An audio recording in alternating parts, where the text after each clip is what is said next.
Hello दोस्तों, मैं पंकज कुमार। कुछ मेरे दोस्त, मेरे मित्र इस तरीके से मेरे से बातचीत करते हैं कि भैया मेरा जीएस पढ़ने का बिल्कुल मन नहीं करता है और पढ़ने की कोशिश करता हूँ, याद नहीं होता है।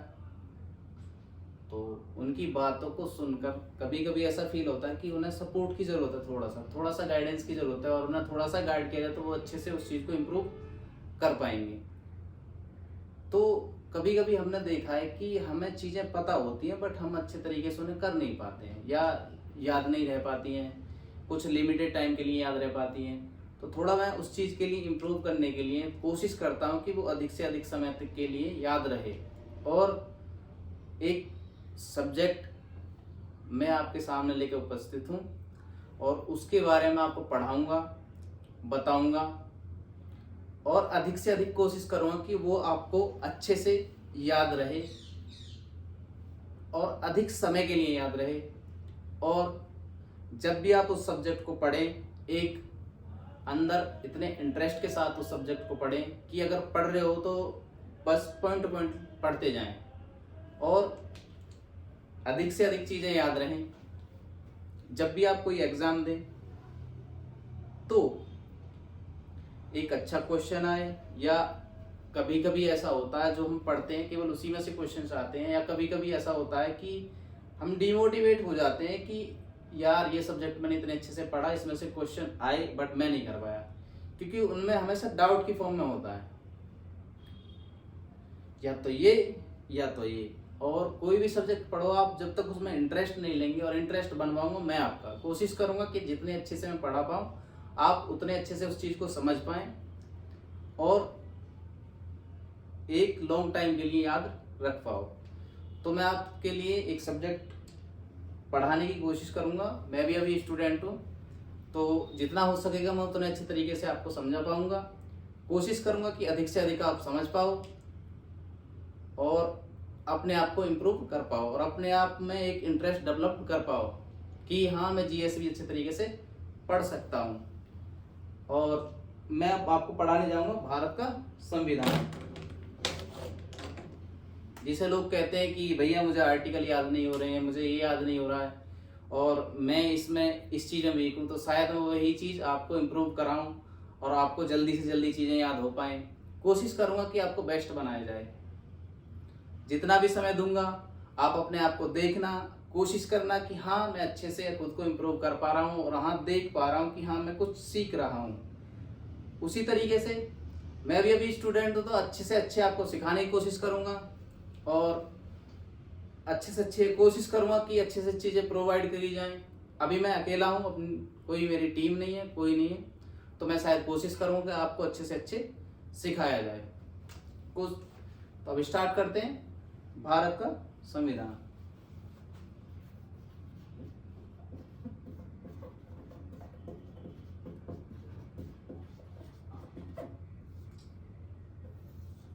सबसे पहले देखते हैं संविधान क्या होता है। तो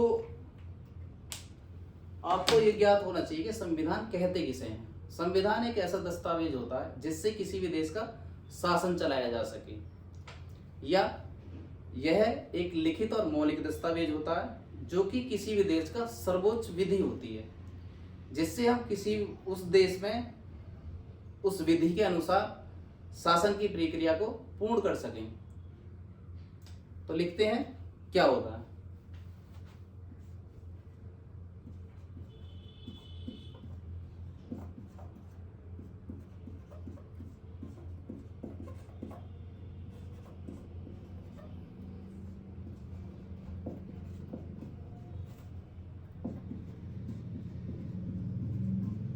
किसी देश का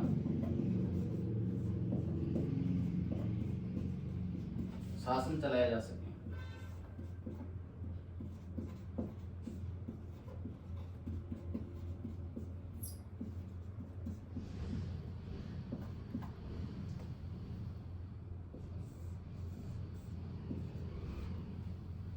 यह एक ऐसा दस्तावेज होता है जिससे किसी भी देश का शासन चलाया जा सके। और संविधान वही देश ज्यादा बनाता है जो स्वतंत्र होता है, क्योंकि अगर किसी के अधीन होगा तो जिस देश के अधीन होगा उसी देश का संविधान उस देश पर लागू होगा जो अधीन होगा। इसलिए जब भी कोई देश अपना संविधान बनाएगा तो वह पूर्ण रूप से स्वतंत्र होगा। जैसे भारत पर जब अंग्रेजों का शासन था तो उस समय अंग्रेजों के एक्ट चलते थे या उनकी विधियां चलती थी, जो भी वो कानून बनाते थे वो भारत में पूर्ण रूप से लागू होता था। जैसे ईस्ट इंडिया कंपनी आई, regulating act, charter act, settlement act, Bharat शासन अधिनियम, इस तरीके से बहुत सारे एक्ट लाए वो। ठीक, अगला देखते हैं इसमें।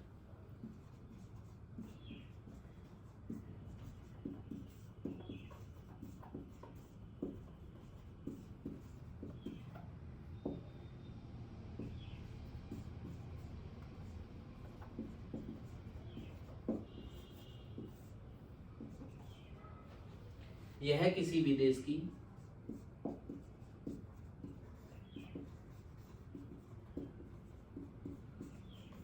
सर्वोच्च विधि होती है।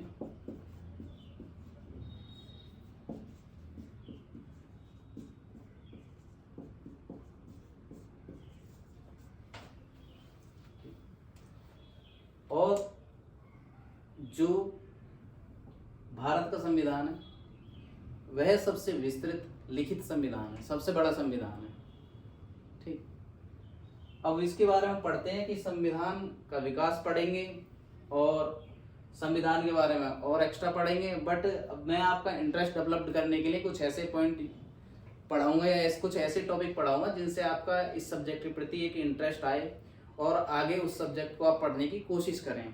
ठीक, तो हम छोटी से छोटी चीजें लेकर चलेंगे और उनसे आपको पढ़ाने की कोशिश करेंगे।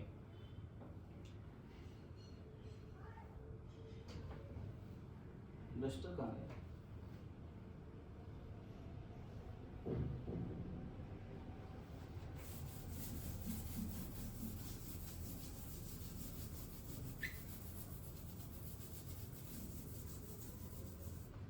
देखिए, कोशिश करते हैं थोड़ा आपको समझाने की। पहले तो आपने समझ लिया संविधान क्या है। संविधान एक ऐसा दस्तावेज है जिससे किसी भी देश का शासन चलाया जा सके। यह लिखित एवं मौलिक दस्तावेज होता है। यह किसी भी देश की सर्वोच्च विधि होती है। ठीक है, जैसे कि अगर कोई भी चीज हमें या कोई भी कानून या किसी भी विधि के अकॉर्डिंग हम कार्य करना तो उसमें मेन संविधान का अनुसरण अनिवार्य है। उसकी विधियां टोटली लागू होंगी, उसके अपर हम कुछ नहीं कर सकते। उसके अनुसार ही कोई कानून से संबंधित हम कार्य कर सकते हैं या कुछ भी वर्क करेंगे। या एक चीज कहते हैं, जैसे देश में हमें कोई भी चीज करनी है, जैसे कि एज ए सोशल वर्कर के लिए या सोशल चीज़ों के लिए, तो उसके लिए हमें हर चीज़ में संविधान की आवश्यकता पड़ती है। इसके बारे में जानकारी रखना भी एक अनिवार्य चीज़ है। आगे बढ़ते हैं, देखते हैं इसमें क्या है। इसको हम छोटे से छोटे पार्टों में डिवाइड करेंगे और अच्छे से समझने की कोशिश करेंगे और मैं आपको अच्छे से समझाऊंगा और आप ज़्यादा से ज़्यादा सीख पाओगे। देखिए, हम थोड़ा इतिहास में पहुंचते हैं, थोड़ा पीछे पहुंचते हैं, समथिंग 13वीं-14वीं शताब्दी में पहुंचते हैं।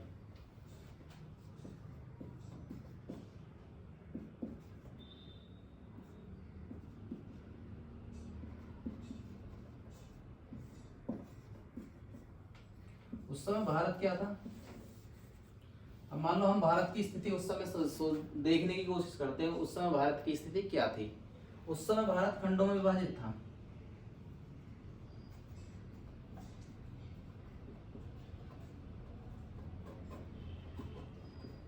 मुगलों का शासक था, ठीक, और यूरोप,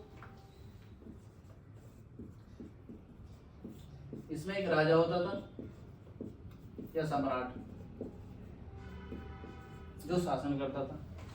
यहाँ जब भारत खंडों में विभाजित था तो भाई शासन भी अलग अलग लोग करते थे, तो भारत राजनीतिक रूप से कमजोर था। यहाँ पॉइंट लिखेंगे, जबकि भारत प्राकृतिक रूप से मजबूत था। जैसे मसाले हुए, खाने की चीजें हुई, तो भारत की स्थिति बहुत अच्छी थी उस समय। तो इसमें लिखेंगे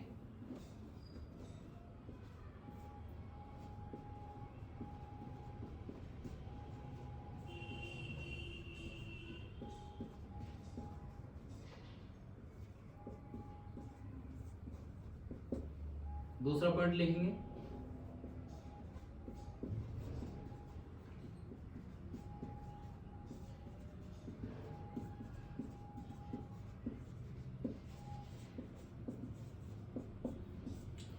भारत प्राकृतिक रूप से मजबूत तथा राजनीतिक रूप से कमजोर था। और उसी की अकॉर्डिंग हम पढ़ते हैं, जैसे यूरोप से आए थे ब्रिटिश, जो भी ब्रिटिश लोग थे वो क्या थे, वो राजनीतिक रूप से मजबूत थे लेकिन प्राकृतिक रूप से कमजोर थे। तो उसमें ये पॉइंट उल्टे हो जाएंगे। लिखते हैं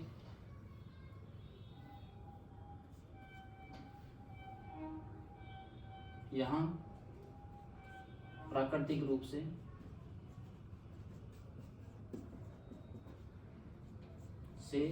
कमजोर तथा राजनीतिक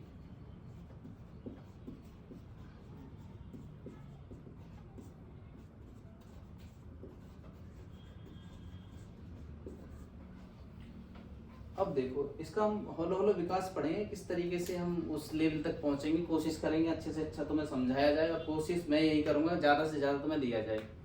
अब देखो जब यहाँ के लोग यूरोप के प्राकृतिक रूप से कमजोर तथा राजनीतिक रूप से मजबूत थे, तो ये व्यापार करने जाते थे इधर उधर, दूसरे देशों में व्यापार करने लगे। फिर ये भारत आए क्योंकि भारत प्राकृतिक रूप से मजबूत था और यहाँ खाने वाने की चीजें या अदर चीजें बहुत ज्यादा मात्रा में उपस्थित थी, तो वहाँ के लोग यहाँ व्यापार करने की कोशिश कर रहे थे। इन्होंने वहाँ की महारानी थी एलिजाबेथ,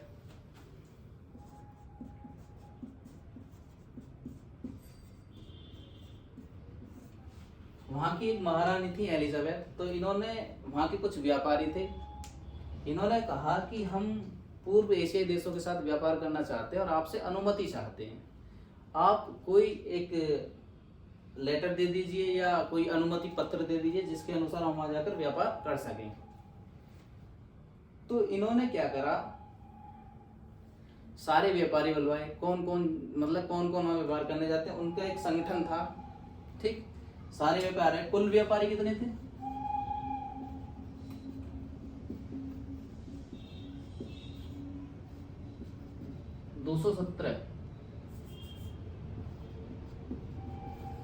217 लोग थे जिन्होंने कहा हम व्यापार करने भारत जाएंगे, और इन्होंने एक कंपनी गठित की, ठीक, ईस्ट इंडिया कंपनी। ठीक, इतने लोगों को मिलाकर, इतने व्यापारी को मिलाकर एक कंपनी का गठन किया गया कि हाँ इसके अकॉर्डिंग हम यहाँ एक कंपनी, इतने व्यापारी को भेजेंगे, और कंपनी का गठन किया गया 31 दिसंबर 1600।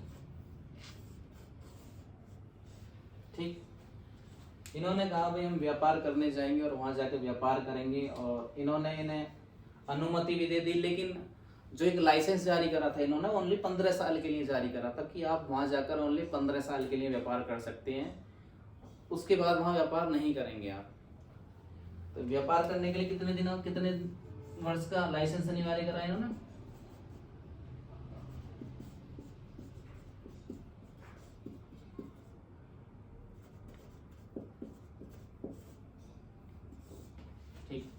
अब इन्होंने 15 वर्ष के लिए लाइसेंस दे दिया इन्हें कि चाहिए आप व्यापार कीजिए। तो अब देखो जब इन्होंने इन्हें भाई लाइसेंस दिया, तो इन्होंने भी कुछ अपनी शर्तें रखी होंगी कि मुझे क्या प्रॉफिट होगा यहाँ से। मान लो आपको हम व्यापार करने के लिए पूर्वी एशियाई देशों के साथ भेज रहे हैं, और मुझे क्या बेनिफिट्स होंगे या मुझे क्या फ़ायदा होगा, मेरे इन चीज़ों के बारे में आप बताइए, तभी तो हम आपको लाइसेंस अनिवार्य करेंगे। तो इन्होंने अपने फायदे क्या देखे उसमें, इन्होंने कहा, व्यापारियों ने कहा 3 चीज कही थी। सबसे पहले हम आपको टैक्स देंगे, ठीक, सबसे पहले टैक्स देंगे। दूसरा क्या करेंगे,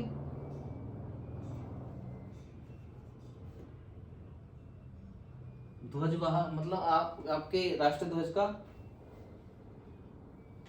वहां पर जाकर एक कहते हैं ना कि प्रतिनिधित्व करना कि हाँ यहाँ वहाँ का राष्ट्र ध्वज के साथ हम उपस्थित हैं, धर्म का प्रचार कर रहे हैं। ठीक है, ध्वज का प्रचार लिख देंगे। पहला ये हो गया, दूसरा ये हो गया, तीसरा क्या था? इन्होंने कहा कि हम ईसाई धर्म का प्रचार करेंगे।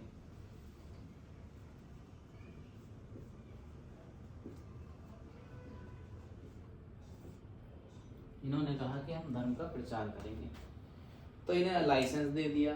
अब इन्हें व्यापार करने की अनुमति दी। इन्होंने कंपनी की स्थापना भी कर दी। 31 दिसंबर ईस्ट इंडिया कंपनी की स्थापना होगी 31 दिसंबर सन 1600 में।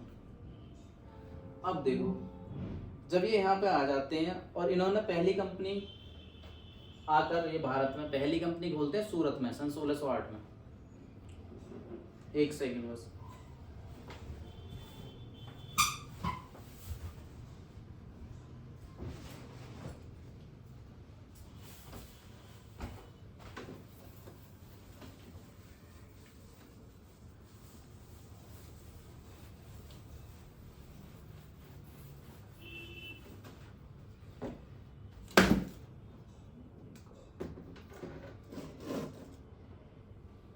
अब देखिए, ये पहली कंपनी खोलते हैं सन 1608 में।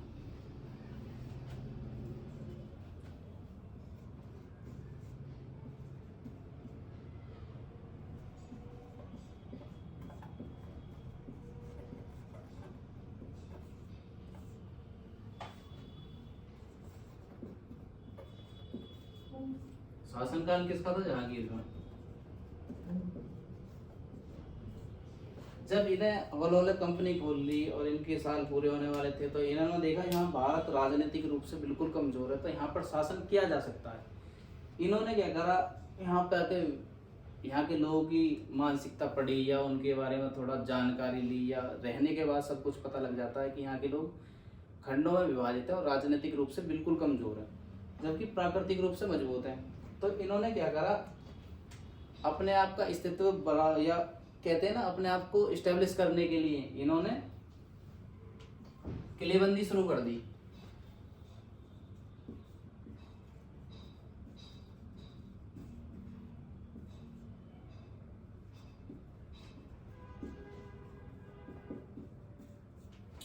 अब देखो, इन्होंने किलेबंदी शुरू कर दी। अब ये क्या करेंगे, यहाँ पे हौले हौले हौले हौले अपना शासन जमाएंगे, अपने आप को बढ़ावा देंगे, और ये सूचना वहां पहुंचेगी कि वहां से और लोगों को भेजा जाए, यहाँ व्यापार करें और अपना स्थायित्व स्थापित करें। इन्होंने जैसे जैसे अपना स्थायित्व स्थापित करने लगे, उसी टाइम एक बंगाल का नवाब था सिराजुद्दौला।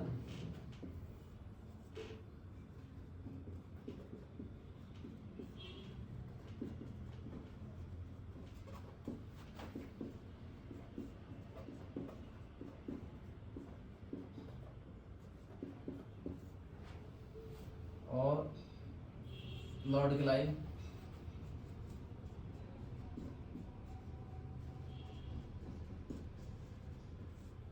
ठीक, बंगाल का नाम था सिराजुद्दौला और लॉर्ड क्लाइव के बीच एक ब्लैक होल की घटना हुई थी, जहां बहुत सारे अंग्रेजों को एक पोटली मतलब एक कमरे में बंद करके उनमें आग लगा दी थी या जला दिया था, या दम घुटने से उनकी मौत हो गई थी अंग्रेजों की। जहां लॉर्ड क्लाइव भाग जाते हैं, जो भी चीज होती है, तो ये दोबारा फिर एक इनका सेनापति था सिराजुद्दौला का मीर जाफर।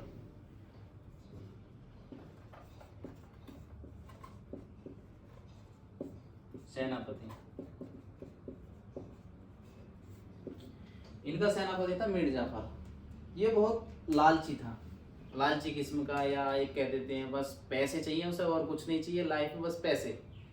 और अपना ये क्या करते हैं, इन्हें कुछ पैसे देते हैं या कुछ लालच देते हैं कि हम आपकी इस तरीके से हेल्प करेंगे, आप इन्हें मरवा दीजिए, आप इन्हें मरवा दीजिए, या इनके साथ युद्ध करा दीजिए, या जो भी चीज हो, बस आप हमारे साथ मिले रहिए, जिससे कि हम जीत पाए और अपना थोड़ा सा वर्चस्व और अच्छे तरीके से स्थापित कर सकें। ठीक, तो ये क्या करते हैं, 23 जून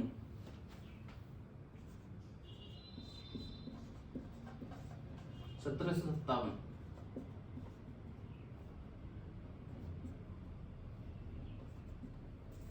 ठीक, ये करते हैं युद्ध होता है 1757 प्लासी का युद्ध।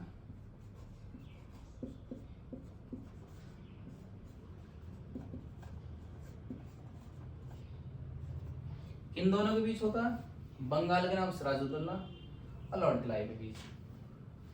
इन दोनों के बीच युद्ध होता है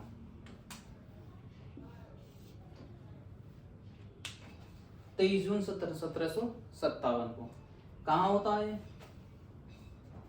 बंगाल, पश्चिम बंगाल।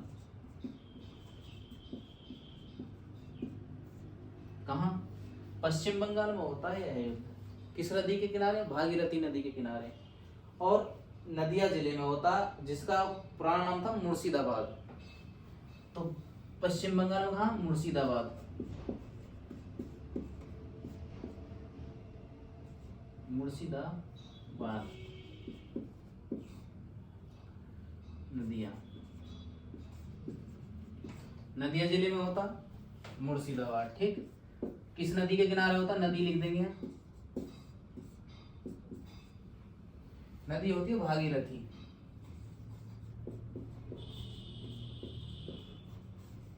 स्क्रीनशॉट ले लीजिए अगर लेना है तो, बाकी और मैं थोड़ा सा बताऊंगा। भाई अंग्रेज आगे, कितने अंग्रेज आए थे वहां से व्यापार करने के लिए? 217। वहां जब ब्रिटेन की महारानी एलिजाबेथ क्या करती हैं, वहां उन्हें भेजती हैं तो कुछ अपना प्रॉफिट देखती हैं। पहले वो टैक्स लेती हैं, दूसरे अपने ध्वज का ध्वज का एक कहते हैं ना कि प्रचार करने के लिए, ध्वज के लिए कि हम अपने आपके ध्वज का प्रचार भी करेंगे, आपके ध्वज का सम्मान भी करेंगे, आपके ध्वज के वो आगे बढ़ाएंगे। दूसरा इन्होंने करा था हम ईसाई धर्म का प्रचार करेंगे। तो तीनों चीजों को उन्होंने प्रॉफिट देखा। किसी भी सम्राट का अगर झंडे का प्रचार या उसके प्रतिनिधि वहां जाए और अपना प्रचार करें तो किसी भी देश के सम्राट को अच्छा लगेगा, तो उन्होंने भी ये भेज दिए थे। कितने वर्ष के लिए लाइसेंस दिया ना था? उन्होंने दिया था 15 वर्ष के लिए। तो इन्होंने पहली फैक्ट्री सूरत में आगे खोली 1608 में। किसके शासनकाल में? जहांगीर के शासनकाल में। इन्होंने जो फैक्ट्री खोल ली, इन्होंने यहाँ के लोगों के बारे में राजनीति पढ़ी, तो ये राजनीतिक रूप से बिल्कुल भारतीय लोग बिल्कुल कमजोर थे और खंडों में विभाजित थे, जिसके अनुसार इन्होंने अपना वर्चस्व स्थापित करने के लिए हौले हौले किलेबंदी स्टार्ट करी कि अपना अपना एरिया कवर अप कर लें और ऐसे ऐसे इन्हें यहाँ से हटा दिया जाए। तो इनके बीच में एक आ रहा था सिराजुद्दौला, जहाँ ब्लैक होल की घटना की गई थी। ठीक, वहाँ क्या था, बहुत सारे अंग्रेजों के कमरे बंद करके जला दिया गया था या मार दिया, दम घुटने से मौत हो गई थी, जहाँ से लॉर्ड क्लाइव भाग गए थे या जो भी हुआ था। उसके अनुसार ये दोबारा जब इससे मीर जाफर से मिल लेते हैं, ये लालची टाइप का था, लिख दो इसे लालची।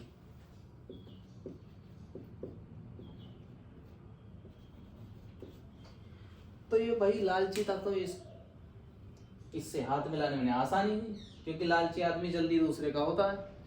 तो इन्हें जब आसानी हुई तो इन्होंने अपना फायदा उठाया और इसको हरा दिया, और उस समय हराने के बावजूद ये इस युद्ध को जीत जाते हैं अंग्रेज। ठीक, फिर एक और युद्ध होता है बक्सर का युद्ध। ठीक, पढ़ते हैं उसके बारे में।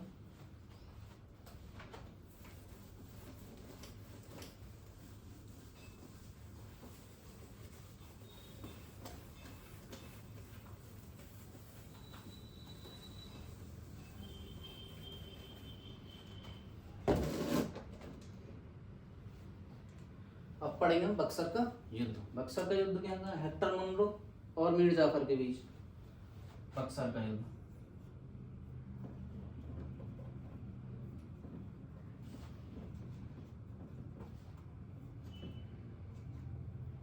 सन 1764।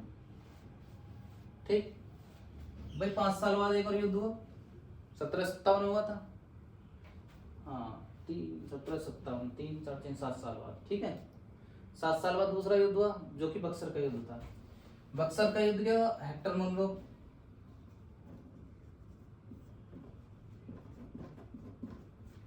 ठीक, अंग्रेज हेक्टर मुनरो और भारत के 3 लोग थे। बंगाल का नाम मीर जाफर,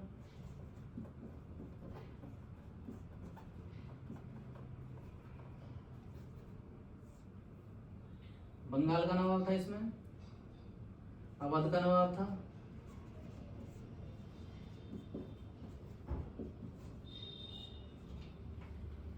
और एक शाह आलम द्वितीय थे।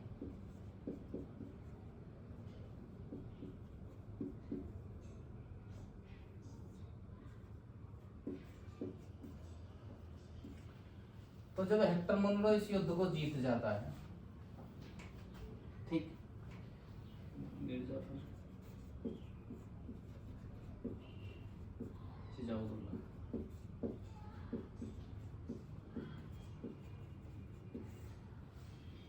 अवध का नाम शहजादुल्ला और बंगाल का नाम मीर जाफर। भाई ये इतने लोग थे, 3 लोग थे, इनके बीच युद्ध हुआ, तो ये तो मारा गया, ये भाग गया, और इसने क्या करा, इसने संधि स्वीकार कर ली। इसने संधि स्वीकार कर ली कि मैं आपके अधीन रहूंगा, आप मुझे 3 या 4 राज्य या जो भी एक अधिकार क्षेत्र दे दीजिए, मैं उन पर अपना शासन या वर्चस्व स्थापित रखूंगा, मैं उनके अनुसार काम करूंगा और आपको टैक्स दे दूंगा। तो इन्होंने क्या करा, इन्हें 3 चीज दे दी थी, बंगाल, बिहार और उड़ीसा।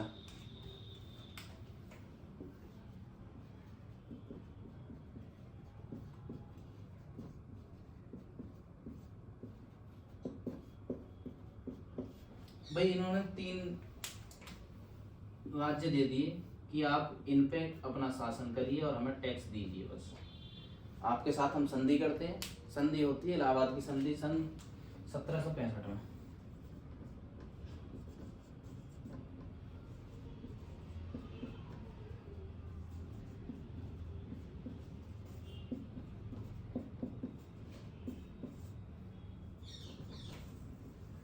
क्वेश्चन ध्यान रखिए, आ सकता है कि इलाहाबाद की संधि कब हुई थी, सन 1765 में। 6 साल बाद एक संधि कर ली। संधि के बाद शाह आलम द्वितीय इन पर शासन करने लगे और हौला हौला हौला इनका वर्चस्व स्थापित होने लगा। एक यहाँ हो गया।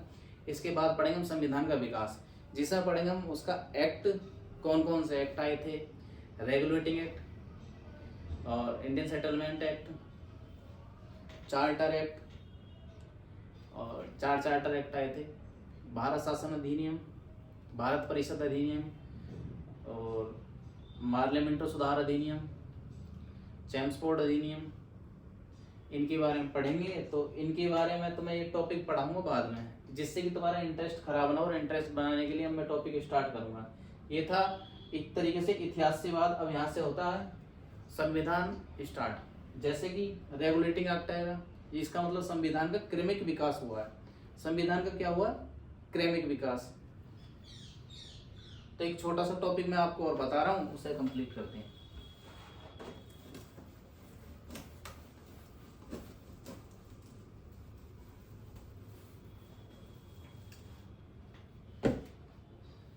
देखो अब हम स्टार्ट करते हैं आपका इंटरेस्ट से रिलेटेड टॉपिक। ठीक, संविधान हम इसे 3 भागों में डिवाइड करेंगे अच्छे से, और 3 भागों में बढ़िया तरीके से पढ़ेंगे, और आपका इंटरेस्ट इतना अच्छे तरीके से मैं लाऊंगा। कोशिश करूँगा कि आप कभी गलती ना करें और आप इतने अच्छे से सीख पाएं कि शायद ही कोई आपका दोस्त, या जैसे मैं आपका दोस्त हूँ अच्छे से सिखा पा रहा हूँ और आप अच्छे से सीख पाएं, तो ऐसे ही कोई आपको सिखा पाए।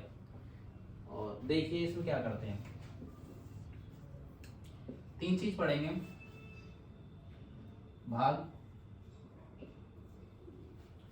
अनुसूची और अनुच्छेद।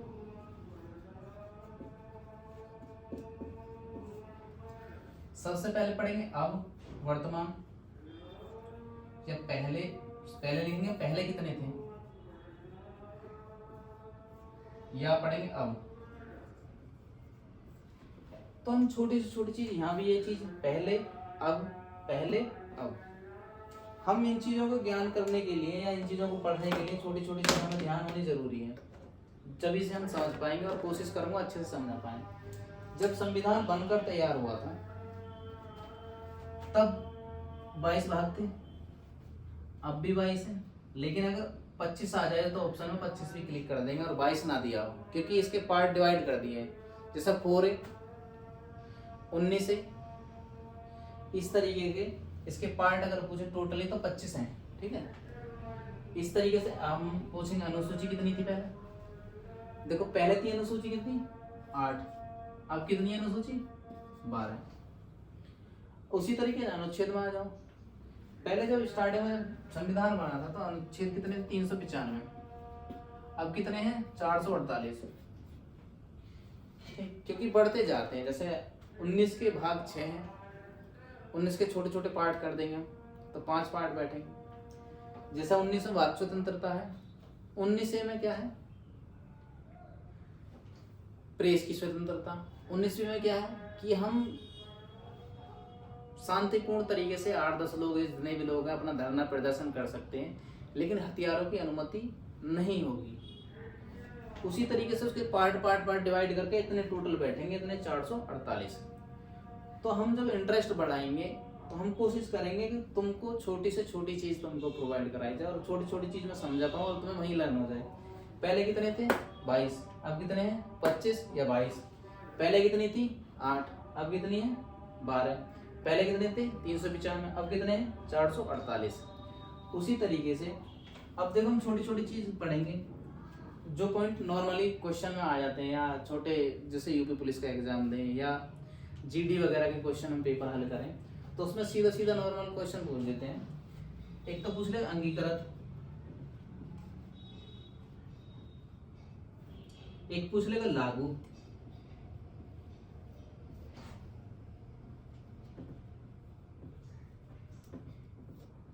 इसमें छोटी छोटी पूछ लेगा कि संविधान अंगीकृत कब किया गया था और लागू कब किया गया था। अंगीकृत किया गया था 26 नवंबर 49।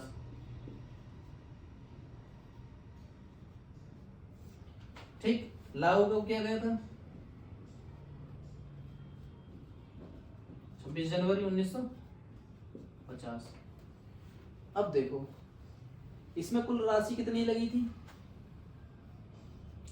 इसमें समय कितना लगा था टोटल 2 साल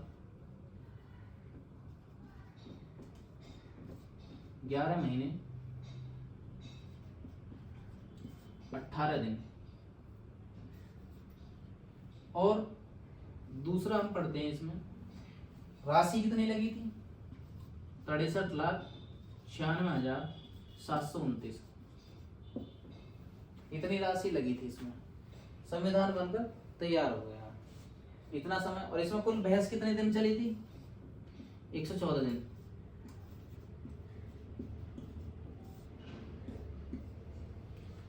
बहस चली थी 114 दिन। तो यही है। कल से मैं आपको थोड़ा सा एक टॉपिक एक्स्ट्रा बता दूंगा, या अभी एक टॉपिक और कर लेते हैं कि किस देश से क्या लिया गया है, किस देश से क्या लिया गया है। तो इसे मिटाते हैं या स्क्रीनशॉट ले लीजिए और बाकी आगे मैं थोड़ा सा कराता हूँ फिर।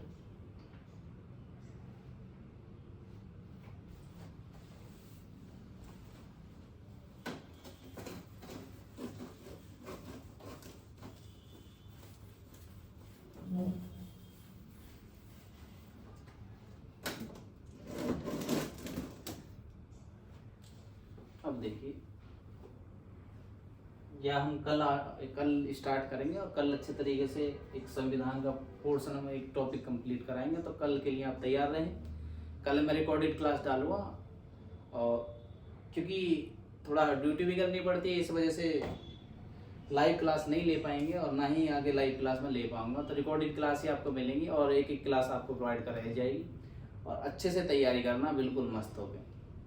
ठीक है, जय।